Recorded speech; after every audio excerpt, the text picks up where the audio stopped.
Right. Hello, my name is Jake Kerr. This is a Black Ink Podcast, and this is episode number 20. Now, I've just got my Tranquility incense burning. I've just reset up all my my little area here. I'm coming in hot. It's like 7:45 in the morning on Tuesday, so I'll be releasing this tomorrow on Wednesday, and I'm feeling fucking good. Because on this 20th episode, I wasn't quite sure what to talk about, and it's not that 20 is even that impressive, but it's kind of like a cool little number that like I've got to. It's a nice fucking round number, and I'm just kind of in a place where I thought I may as well commemorate it, even though like it's not like 100 or, you know, a fucking 420 or a 69, but it's still pretty cool because like I done 20 of these 45-minute podcasts, and I literally just fucking decided to do it, and now it's done. And the wild part is, even though there's only 3 of yous out there, there's 3 people that watch every episode as they come out and talk to me. It's insane. And this is the thing. I know I've said this before, and apologies to those 3 people that hear the same 5 things over and over and over every episode, but that was just a decision that I made and I followed through, and now it's a thing, you know? Now I'm literally like, don't even have my hair done. I've started a 45-minute podcast with no topic to talk about at all, and I'm literally confidently just like walking into the breeze. This is sick, right? So I think the thing that I take away from this right now is I spoke about this with a friend on the phone. Jack Manoni. I realized I pieced it all together yesterday watching my hungover podcast that I posted from recording the Sunday after going out with Jack fucking Manoni. He like literally listened to the podcast in the morning about me saying how much I don't like alcohol, and then took me to a bar, and every drink we got was a different sort of alcohol. He fucked me up. I mean, look, I take responsibility for everything that I do, but he saw me coming. So fucking kudos to you, Jack. I appreciate how much you can twist my rubber arm. But talking to him, this is before that. We were talking about like, there seems to be this distinction between people who are doing something and not doing something. And don't get me wrong, there's absolutely no problem at all with not doing something. That's like totally your fucking decision. But I feel like the people who are doing something almost find some sort of confusion in the fact that there are people living their life without any kind of direction or purpose or like feeling of like engagement into their life or something, you know? Like it's almost like it's not that I don't only not understand it. In a way, I kind of like lack respect for someone who isn't looking for that thing, only because the urges that I get to chase success, now that I've had a little bit of a taste of it, it's so addictive, you know? Like I just want to keep doing this thing. And now that I've got to 20, it's like I'm really interested to see like how confident that I'm feeling now, how I'm going to look at 40 and how I'm going to look at 50 and 60 and 100 podcasts. And when I look back at this 20th one, go like, oh, I can't believe I was still doing X, Y, and Z that I later learned wasn't the best thing for the podcast or the best thing for like me to do for whatever reason. Maybe it's even doing these bullshit little things off camera that should have been done before I started. But you know, fuck it, we're going. It's real, you know? So something that I definitely take away from all of this is how I define success. Because before I was in this mind state of like, unless I'm making like the easy indicators of success are like money and popularity and life feeling good all the time. But the thing is, I'm like still not making heaps of money. I'm making just enough to like kind of validate this whole thing that I'm doing. And obviously it's one of those situations where as long as you're on a pretty safe trajectory, you're only going to make more and more and more money. You might get yourself in more and more risk, but the payoff is more and more and more. That's a whole idea. But for right now, I can maintain. As long as I keep growing, I'll be safe. Now, before I would have said that success comes in having like supreme safety in your financial situation, which means you're making like 150% of the means that you need to live. Right now, I'm making like 40% of the means I need to live like actually comfortably, where you're not worried about things and you go out to the shops and you get a Dare Ice coffee if you want it. You know what I mean? Like I'm not there yet, but I feel now more successful than what I've ever felt. Because before, when my success came from these little wins that I would have within having a job, and like kind of even when I had the coffee van, I said to someone the other day, like when I had the coffee van, in business terms, I felt like I was just flicking marbles around in the sand. Like it was just a job that I had, that if I fucked up, I was the only one who paid the price. There was no boss above me that was going to tell me off. There was no system in place to make sure that money kept coming in. I wasn't wealthy. I was just making money. And even like when I had a job for other people, feeling that pretty much the same way. It's like, even if you had a really productive day, or you met a particular target that was set for you by someone else, or it was set for you by yourself to try and get a certain amount done, there's like a cap to how successful you can ever feel, because you're still like, kind of, I feel like I had this boundary within like someone's opinion that was going to determine whether or not I was successful. And the problem with someone's opinion is they have emotion attached to it, and that changes every fucking 10 minutes. So it's kind of like a win-lose situation where you like meet your goal, you meet a target, you're really happy with yourself, and it might even just be like, I want to get this done before smoko. I want to get this done before the end of the day.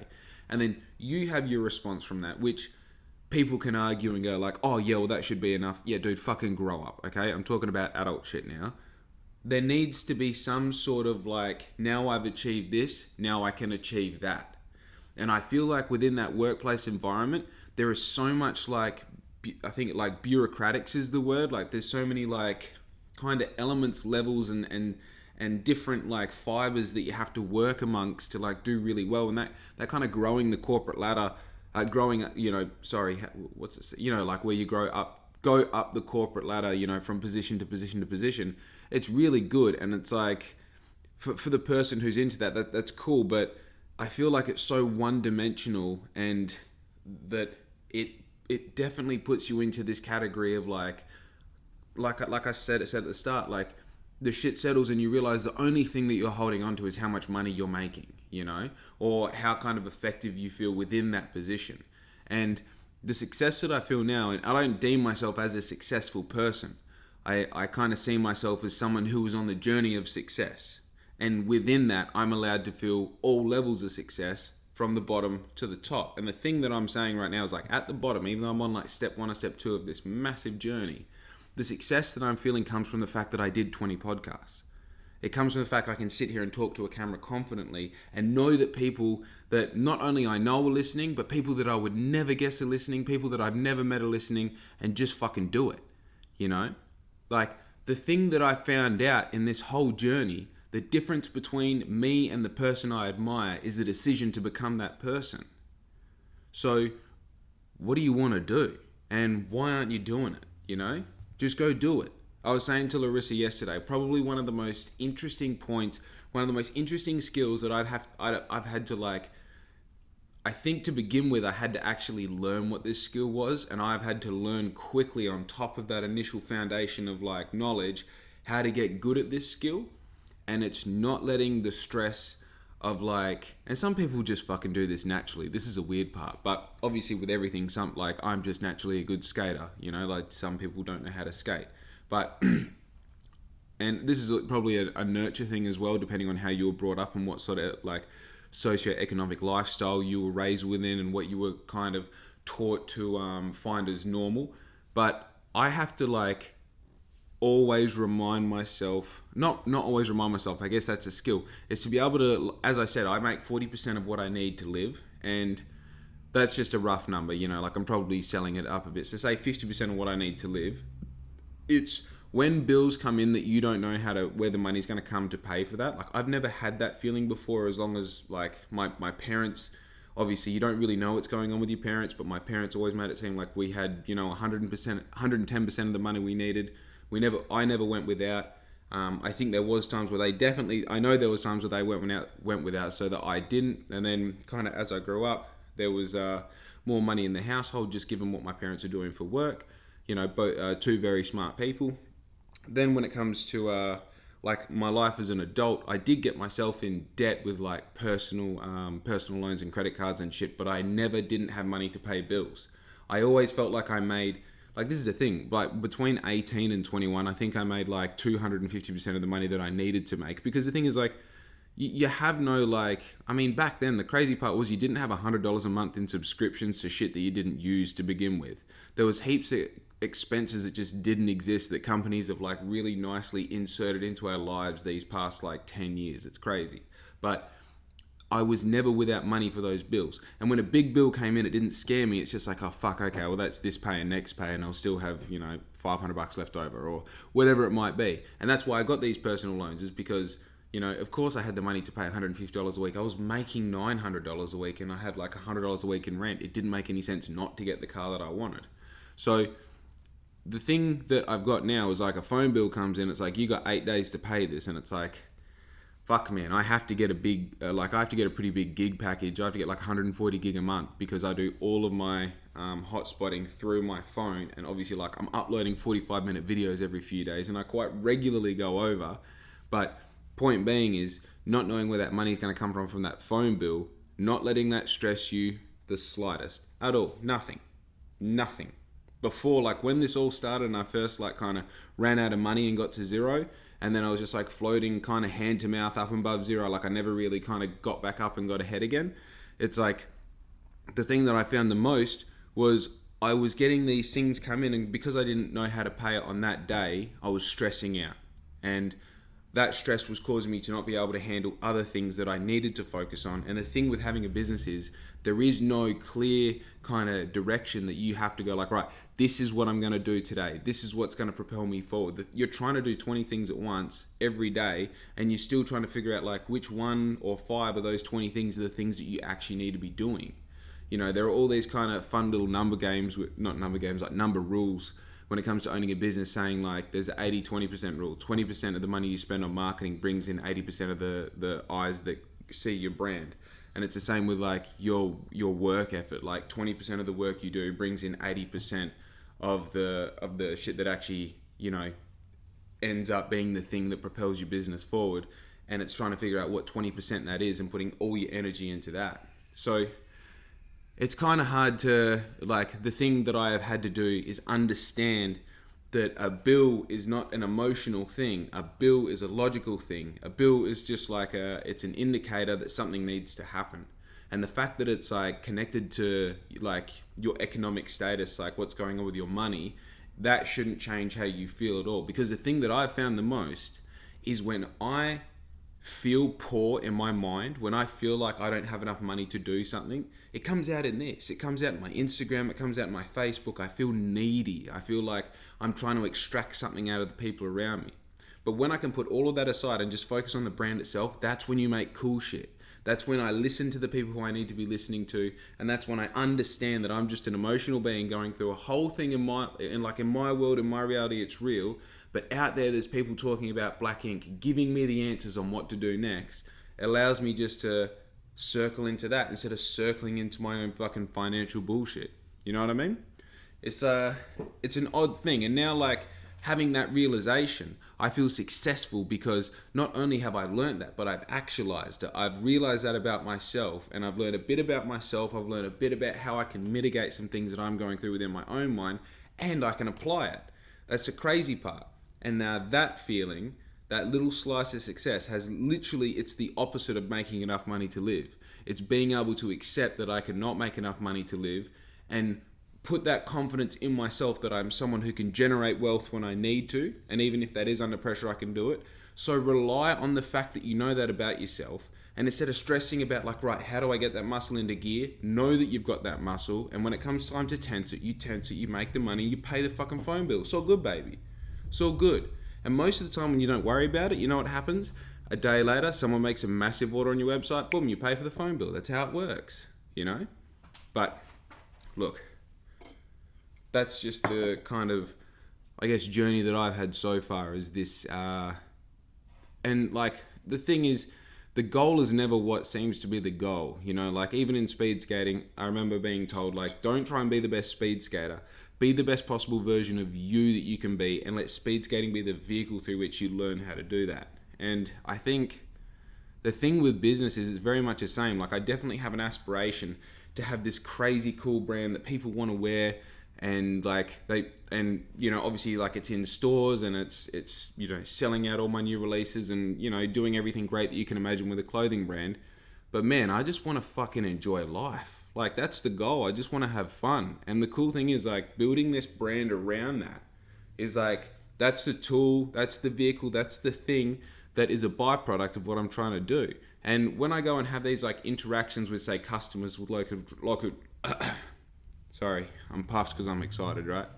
So let me have a drink of coffee.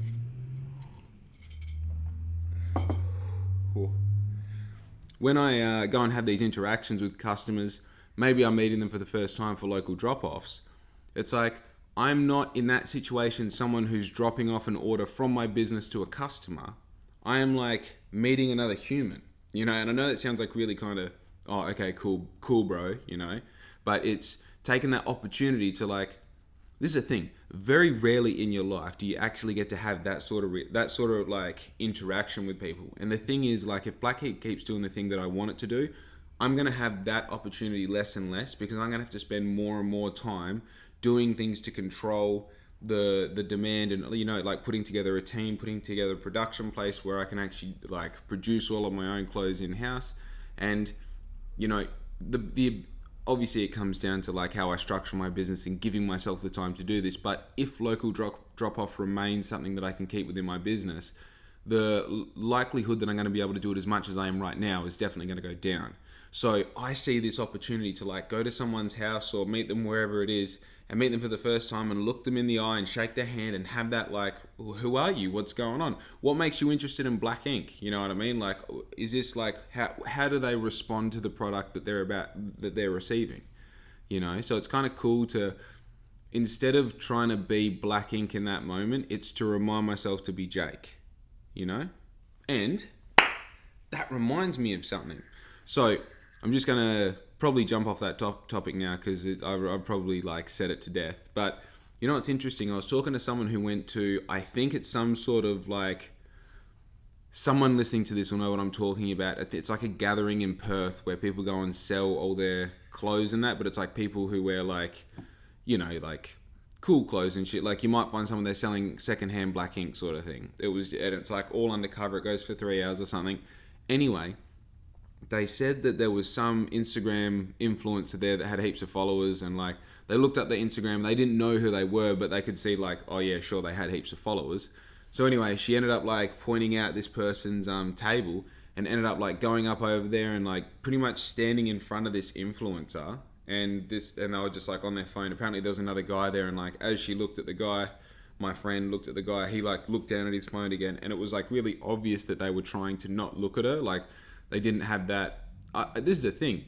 I think a lot of people perceive that as being rude. I think our generation is just fucked, hey? Like, honestly, you're taking in that situation the opportunity to look at your phone, which you can do any fucking time in the world, instead of someone who may be trying to purchase something off you because, wait, get this, you're in a situation where that is going to happen, You're in a situation where like you literally have things on a table to sell, and there is someone in front of you who could potentially buy them, and instead of doing what you're there to do, you're going to keep being on your phone. Man, does that not speak of a fucking bigger problem? Does that not like being so good at like digitally communicating and being social that you gain a following, and then not being able to translate that into real life, not being able to have a conversation with someone? Like, this is the thing. If I'm rude to you, if I don't introduce myself, if I don't shake your hand, motherfucker, put me on the spot. Because that's what all this is about. It's about social communication, having these interactions. And, like, that's the biggest thing. Like, right now, we're still having an interaction. I just don't hear back from you, It's still, like, being able to do this and being able to, introduce myself to someone who might be 70 years old, being able to introduce myself to someone who's fucking, I don't know, a 14-year-old dude down at the skate park, or a 21-year-old chick at the fucking cafe, or whatever it is, being able to, like, it doesn't matter who it is, it doesn't matter how you emotionally react to how they look for the first time, whatever it is, it's being able to just fucking speak to them. You know why? Because we're all humans. We're all coming from the same spot. And this is the thing, like, I know even within myself, I have, like, what would you call it? I have blinders onto some things, where I thought that perhaps I didn't put people into these categories of who I can and can't talk to straight from the get. But the reality is, like, as long as they've got 2 feet and a heartbeat, and they, like, as long as they can hear you, and as long as they can obviously speak, regardless of whether they're standing, sitting, male, female, fill in all the gaps, you can speak to them. And the crazy part is, as I said in my previous podcast yesterday, if you meet them with positivity and kindness, most likely you're going to get positivity and kindness back. How crazy is that? How fucking crazy is that? And these people who make a following for themselves online and then shit the bed in like real person, dude, it's kind of gross, isn't it? That kind of makes everything seem like it's got less to do with how things are perceived. It's kind of like how things can be perceived. So instead of like the wildest part I realized is the difference between a good video and a bad video that I post is the music behind it. It's actually got nothing to do with like what you're saying. It's got to do with how the audios make you feeling.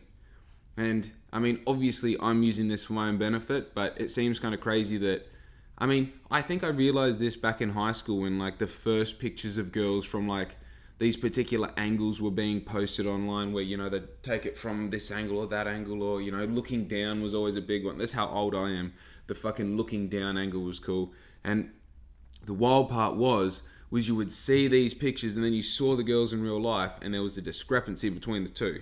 You know, like they were not the same girl. The girl in the photo was, for whatever reason, had, like, it was just a better angle of it. Whether her I don't want to fucking say anything because it's the world we live in now. This would be the shit to get cancelled if I said, oh yeah, her tits look better in one photo and in real life we all know she didn't have tits. It's like, yeah, dude, because that's how it fucking works. That's a reality. Like, people want to get the best possible sides of themselves to put online because they know that what's online lives forever, and they also know that if they put something shit online, that it lasts just as long. So even though that's not them in real life, at least they can have this online presence that has them looking a particular way and they can control it.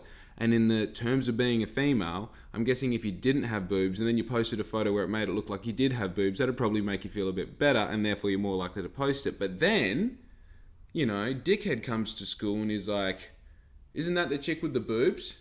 And she doesn't have the boobs. You know what I mean? Anyway, that just says it's not about like who you are, it's about how you can perceive yourself on the internet. And I think like at the end of the day, that's probably the thing that's going to be like my strong point is like even like, and I'm only guessing here, but like talking yesterday about like having my withdrawals from nicotine from smoking cigarettes the night before gives transparency to myself. It's not like I'm trying to build this character of who this cool guy is that, you know, it'd be easy to only show you videos of me doing burnouts on my Harley and wearing all black and like having like the best possible angles of all my tattoos and shit. Dude, if you haven't figured out by now that I did my sleeve on this arm the wrong way and worked from my hand up and I should be embarrassed about it, you should have realized that because I don't hide it at all. That's a whole idea. Like, to make something that's genuine, it means that I can do exactly what I was saying before and have this lifestyle of things going on around me that are really fun. And like I'm not trying to hide any particular angle of it. I'm just shooting it all. And those who enjoy it, and they fucking collaborate and end up wearing black ink. You know. So, I'm puffed again. I must be getting excited about this shit. You know what I mean? By the way, I had a TikTok video blow up last night. That's cool. They got 11,000 views in 12 hours. So, I would like to hope that one day I would hear that and say 11,000 views. I get that in like 20 minutes, but we'll get there. We'll get there, baby boy. I got this thing that I pretty much, I found a bunch of files. I knew one of them had creative writing in it, and I've spoken in the past about reading some creative writing out and kind of commenting on it. I guess it was a great idea, but the crazy part is when I read it, it's super, initially it's like just super embarrassing, you know, like I don't know how to feel about reading. This is the thing, like I do this creative writing and I will read it now because like I've created enough intrigue that it should be like a thing that I can get away with. I feel like I'm kind of insecure and I'm trying to explain myself before I start. So let me explain myself. I think this is super gay.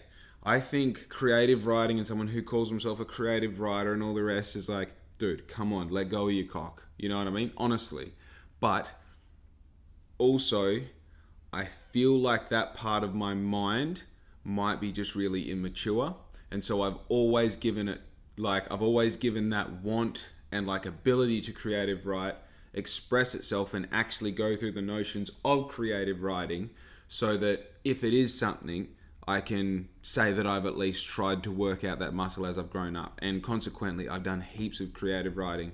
And at the same time, I still think it's like super soft cock of me, and as I read it, it's kind of one of those things where it's like, all right, dude, you know, like when you read a poem by a dude with long hair and you're like, all right, dude, let me guess, you're barefoot in the stream when you wrote this, go fuck yourself, you know? So please, understand that I think that about myself in a certain element before we even start. So if you get a sentence into this and you're like, fuck me, dude, just skip forward that 30-second button 15 times, and that'll get you well into the clear of fucking this being all over, okay? I'm going to move this incense because it's just been constantly fucking doing in my side of my face.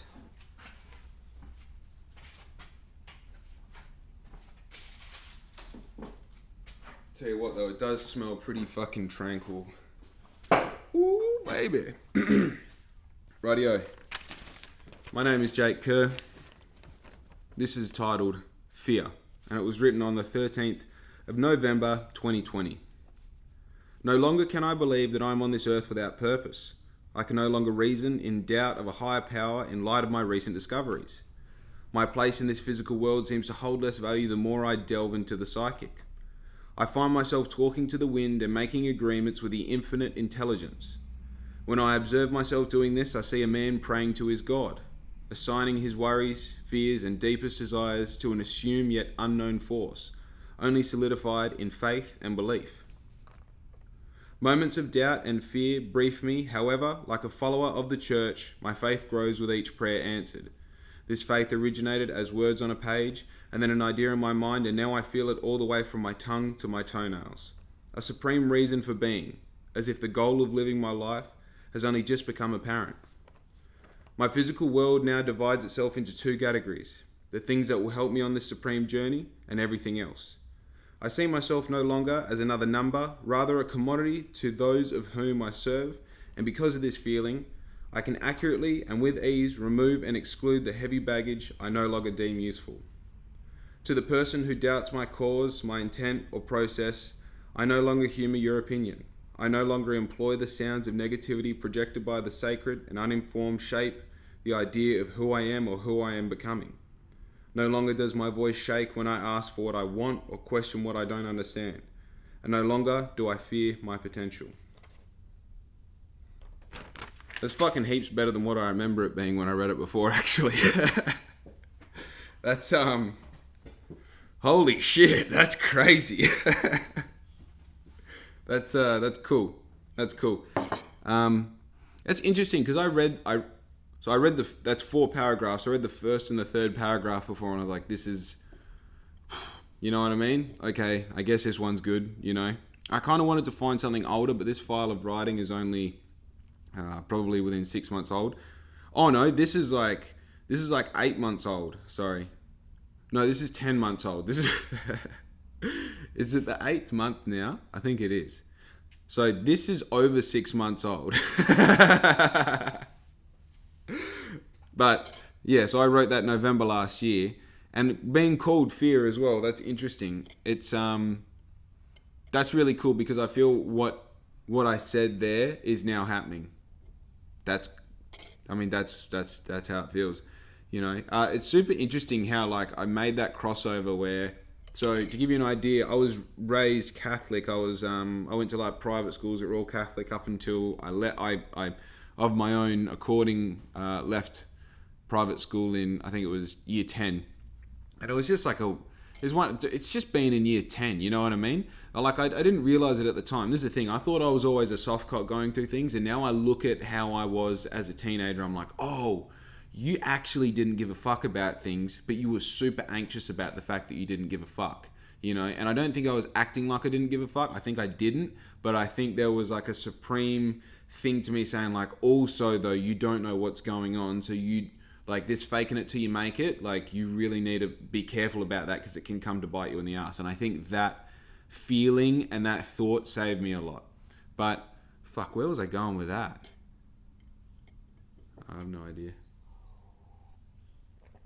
That's right. I was raised Catholic in that. So when I left, I would say that my like probably like rebellious years were definitely like from about probably just like late teenage years, early 20s. And I really felt like this whole religion thing, like I feel like I had been kind of disenfranchised, you know? I just kind of feel like the wool have been pulled over your eyes. And the thing is, like, because there is so much misinformation about things that we do know about, the misinformation that surrounds the things that we don't know about scientifically, such as religion, are super, like, there's things that will, like, if you've been raised religious your whole life to a point, and then someone gives you this piece of information, it's like crushing, because it's like, not only have you taken away, like, the reality that this thing that I have, like, given myself to may not exist, but you've also made me feel stupid about it. And through that feeling of being stupid, you kind of, like, start treating all religion with, like, look at these fucking idiots fighting over nothing. But then I had like religion, and what religion actually is, not what it means to me, what religion actually is, explained to me a completely different way through a book that was not trying to explain to me what religion was. I just noticed that everything that it put in play, and this is Think and Grow Rich by Napoleon Hill. The thing that it talks about is everything that you put into play essentially mirrors what religion does, and in essence turns you into someone who prays for the things that you want by being able to cross-pollinate your imagination with reality, and being able to see these things before they happen, so much so that you start taking steps, whether it be subconsciously or consciously, towards these things, and you make them happen. And I realized that heaps of these prayers, like Our Father, heaps of prayers, heaps of things that I went back and read in prayer books and stuff, like, they pretty much perfectly mirror exactly what you're trying to achieve as far as success is concerned. The thing with religion is there's just heaps of stuff built up around, all this fluff around, like, these really simple ways of, like, thinking, having faith, living, communicating, and just, like, being, that you follow. It's the fluff around it that seems to get it, like, the fucking reputation that it does. And I think when I was writing this is exactly when, like, you know, I said, like, you know, when I observe myself doing this, I see a man praying to his God. It's like, from a third party point of view, I know what's going on, but I wasn't admitting that I was having that happen at that point. And the part about it now is, and I've said this in my other podcast before, like, first thing I do when I wake up is I pray. I understand what I'm doing with my day. I understand what I'm doing with my life, you know. I'm talking about what I'm going to do today, and I'm talking about what I'm going to have done by the time I'm a particular age, and I talk about my life in general, and then I elaborate on what I'm doing every day to make it happen. I'm making sure that I'm grateful. I'm making sure that I am asking for something. I'm making sure that I am thanking for something. I'm making sure that I'm giving something every day. This is one of these, like, kind of like the fundamentals of, like, being a good person. Doesn't necessarily mean that, like, you talk to God, but at least you have this communication, this relationship with a greater force, something that you can give your worries to, and something that you can ask for things from, and having faith that even if you are talking to the sky and nothing's happening, then at least you're making an effort, and in that you can take something back for yourself, you know? And I think that's where I was at right here. You know, no longer can I believe that I'm on this earth without purpose. It's like, straight away, it's kind of, even if it is, like, making me the higher power, you know, it's like seeing that version of myself that is ultimately the best possible version of Jake, and aspiring to that. Is that the purpose, you know? And I think even, like, just recently I've been thinking a lot about, like, what God actually is, because I feel like God is something that can be in people's lives, but unfortunately there's, like, this figure type around what God is. I mean, even, and I don't want to talk, like this is a thing, being raised Catholic, I also have a fear inside of me that I'm sinning just by about even discussing the idea of what God may be to me, instead of just reflecting exactly how God is spoken about in the Bible. That's part of it, the guilt, you know? And, like, obviously that's the part of, like, the whole religion thing that I don't appreciate, because I don't feel that guilt helps me at all. All it does is it kind of makes me feel bad about something that logically I understand I shouldn't be feeling bad about. I'm discussing it. I should be able to freely do this, right? And I feel when I have that discussion with myself, the thing that I find is this, like, this existence of God in people's life, like, even the fact that in the Bible it's spoken about that God made man in the image of himself. So therefore we see God as this, like, potential person of, like, power in the sky, I guess. And instead of seeing it literally as the Bible says, that God made man in the image of himself, so instead of seeing God as me, because God made me in the image of him, right? Even though I'm not the original man, I'm not Adam, I'm not Eve, but just in that, I see a supreme version, a powerful version of me that does understand everything, that has seen everything happen before, that understands every experience and knows what you're worried about and knows what you're going to ask for, and having a communication, like having a relationship with that version of me. That is God, you know? I feel like people get caught up on this idea that it's this man with a white beard who has a deep voice and, you know what I mean? Like the five-finger dude off The Simpsons that lives in the sky that's God. You know, I feel like maybe God looks like Jesus' dad or something instead of this idea that it is this just fucking crazy force. I'm probably driving away all the listeners by talking about religion, so that's fucking awesome, you know? But, you know, fuck it, we're here. How cool is this line? Where I say, my physical world now divides itself into two categories. The things that will help me on the supreme journey and everything else. Dude, that is some fucking secret sauce to life. It really is. The crazy part about that, when I look at people who are on their supreme journey, right? And by supreme journey, it's very simple. They're doing what they have set out to do for themselves. They are taking steps that they have like planned out and are working towards a thing that they decided they're going to do. Supreme journey, you know? When I see people doing that, and I try and talk to them or communicate with them about something that's really important to me or whatever, and they don't take it very seriously, as long as there's no arrogance involved, that always makes me wanting more of that person. That always makes me want to like, well, what's going on over there? I kind of want to know what I want to be involved with, whatever that is. And even if I don't want to be involved with that, I want that sort of like energy, that sort of power that they've got going on to attain that goal. It's a wild part. And also, just let me pre-know that if you found yourself haven't been in that position, there was a point in my life that up until this particular moment, I had also not found myself in this position. And the thing that was the difference between me letting this happen and not letting it happen was my ego thinking like, oh, this person doesn't like me or this person doesn't want to hear what I've got to say. Yeah, dude, because you're not fucking cool, you know? You're not important. You're not interesting. That's what's going on. That is like a natural selection lesson happening right now that you can either listen to or you can think that you're greater than and go through your whole life thinking, oh, people don't listen to me even though I've got good ideas, rah, rah. Hey, man, you're just fucking talking about shit. You know what I mean? And I think we all know someone like this. It's just being able to switch off that idea that you're on a supreme journey even though you haven't thought about what you're doing and you don't really have any real goals other than the shit that everyone else is doing, you know? And sorry if it's offensive, it probably means I'm right, you know? But hey, all good. All good.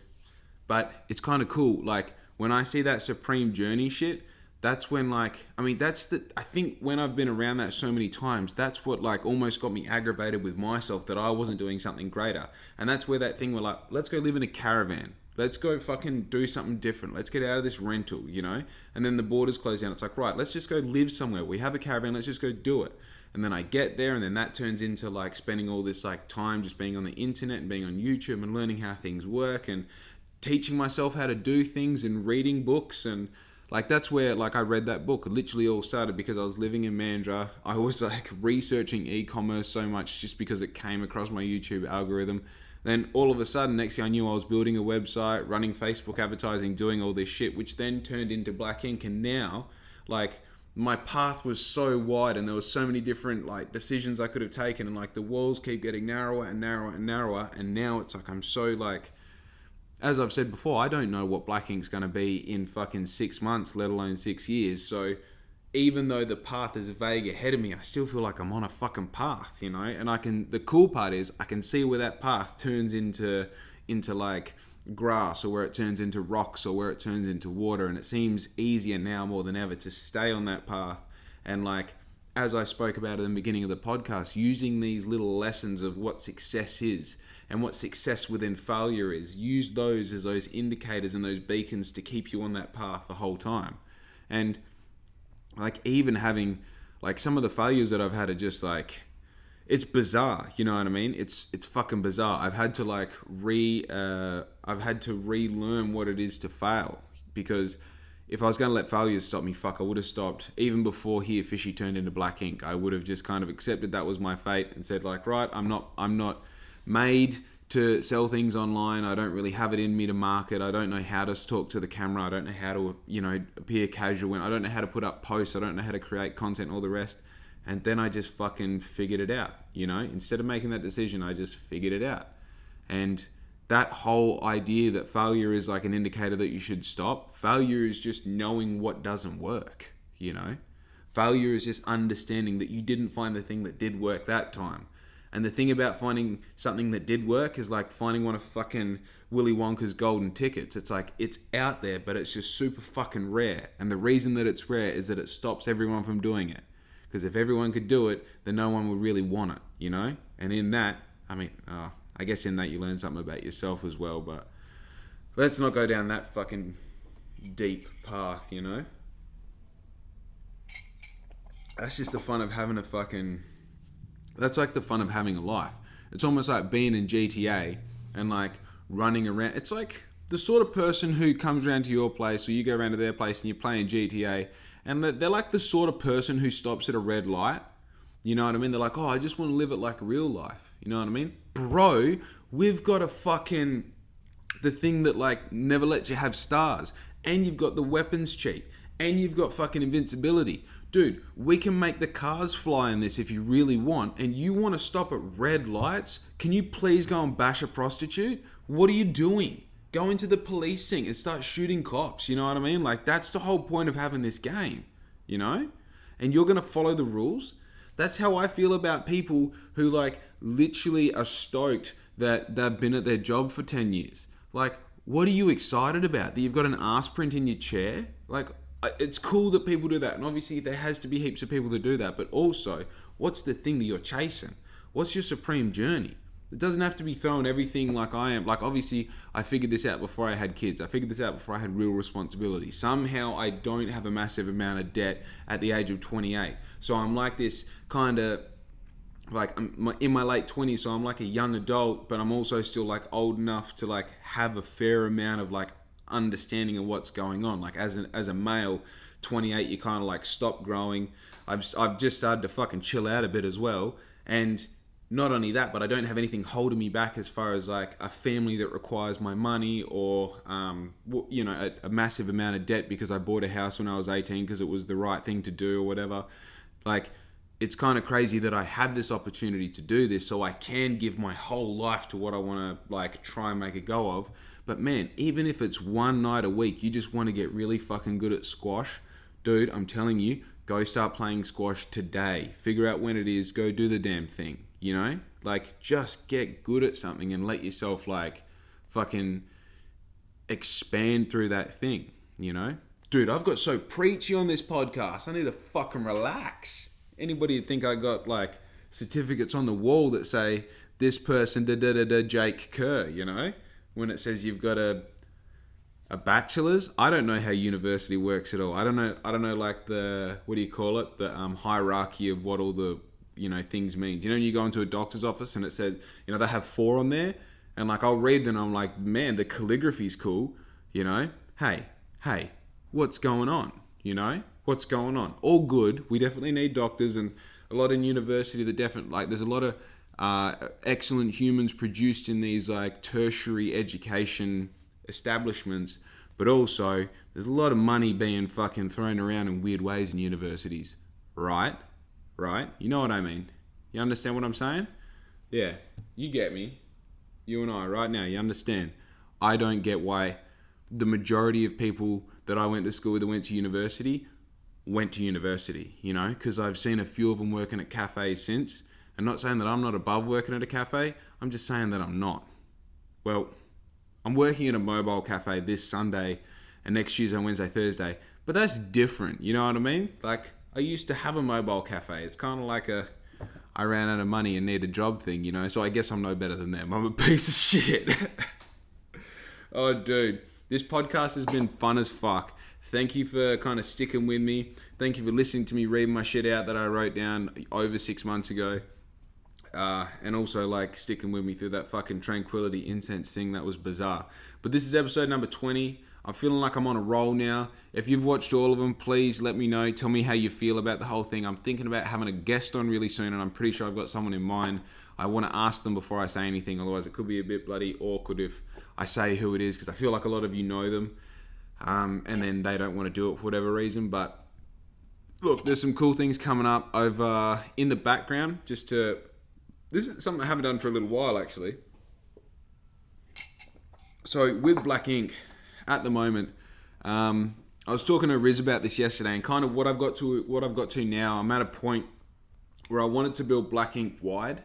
So what I was doing is like get the Instagram good, get the Facebook good, get the podcast good, get the TikTok good. Obviously get the operational side of like the website and all the bullshit really good. Get a process back end so that obviously as the orders come in, I have a way of like efficiently managing those orders from order to delivery to the customer. Make sure everything in between is all sorted so that when I do scale, it's all ready to go. I'm at a point now where that width, I've kind of put walls up. I don't want to take on any more projects. I've got a few little collab projects that I'm working on in the background. But now it's just a case of driving everything forward as much as I can. So that's creating as much content that I can. That's working on the products that I've already got available, making sure that they get pushed out. I'm currently working on a summer collection for this year, which is going to be super fun. So if you have any thoughts about what you might like to see this summer, definitely let me know. I've got some cool ideas in the works. I'm just trying to figure out what's kind of...